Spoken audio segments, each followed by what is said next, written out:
I've made bad choices as a human being. I've made terrible decisions and choices in my personal life. And I'm talking to you because money will cloud your vision and you won't see the mistakes you're about to make. These things carry deeper scar tissue than losing money in a trade.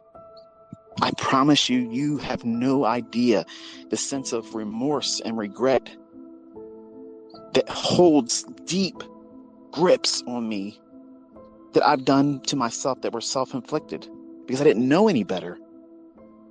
No one sat down with me and told me this is what you should have done, this is what you shouldn't have done. I was reacting emotionally and impulsively, thinking that I needed to do that to replace the pain I was going through. The lack of self-respect or self-worth that I had when I was a younger person. But you don't hear that now. When I'm talking, everybody says I'm arrogant. Everybody says I'm overconfident. Everybody says I'm a prick. That's because I've learned lessons that enable me to have this mindset. I'm not afraid. I know I can go out there and make money. I can touch anything and make it gold. But because I can doesn't mean that I should go out there and flaunt it in front of everybody. And you shouldn't either. That's a wolf mentality. Look at me. Yours is for me. Mine is for me.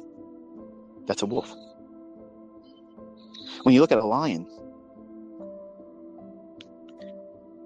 when a pride goes out and hunts, they don't go out and kill in the lion that has the death grip on the throat of the gazelle or whatever it may be.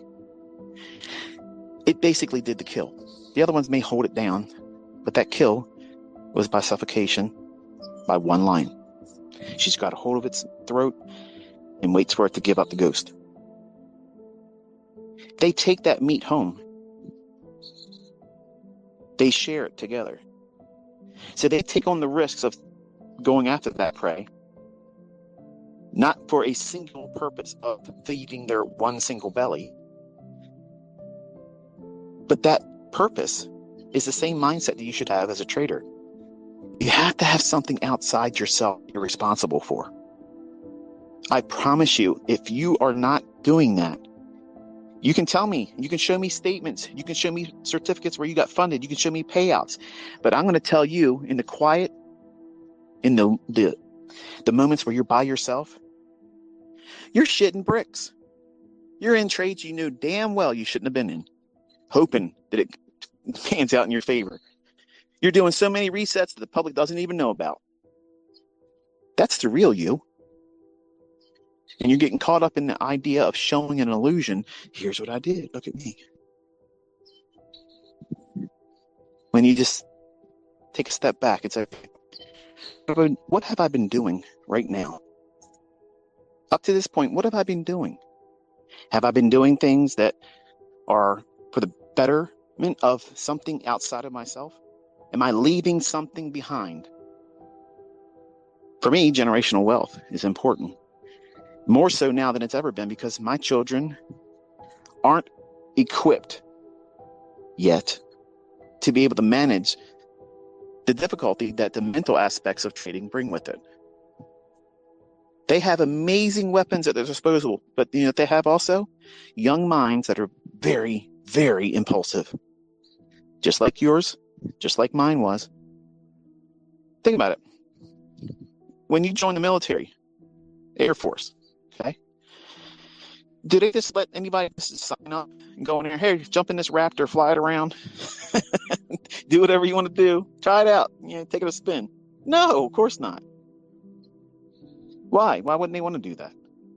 Because it's worth a lot of money, and they can hurt themselves and other people in collateral damage. So there has to be some growing that's required and maturity. And I'm hoping that my children will grow into a greater appreciation for what it is that's available to them. But just because they have the ability to have enigma, recklessness, overtrading, trying to be in there before it happens, trying to predict the setup, not take the setup. There's a difference. We can anticipate a setup, but you're predicting, oh yeah, this by the time I enter, then there really will be a reason in there. You know what that feels like. You've been doing it for months. blowing accounts, trying to do it. Because you're taking on risk in and of yourself. The why that you're doing it is just you.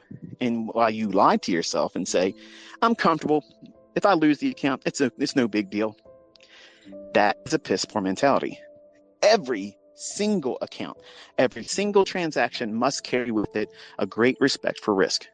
Because what you're doing is no different than someone that goes to Las Vegas with their life savings and pisses it away.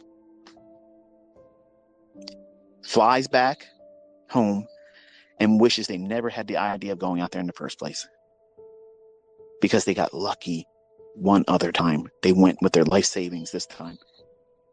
They put it all online and said, hey, I'm going to take the gamble. I'm going to take that bet. I'm going all in. And then the flop doesn't work out for you. And everything you put up is gone. You can only do that so many times, folks. With the skill set that's not quite there yet, it's easy to quit. It's easy to quit when it's like that. And you deny yourself opportunities that are before you. There is treasure to be desired. And you can take this and turn it into something beyond your wildest dreams. Or you can destroy everything with impulsiveness. Doing things that you shouldn't have done. Thinking about things you shouldn't have been thinking about. Worrying about emotions that have no basis for being in the process of what it is you're trying to do. So I want you to think about how this is applicable to you. Because if you are a rebel, if you are a cowboy gunslinger out there that, hey, I'm going to gunsling with the best of them. And I'm the best now until the best shows up in front of you.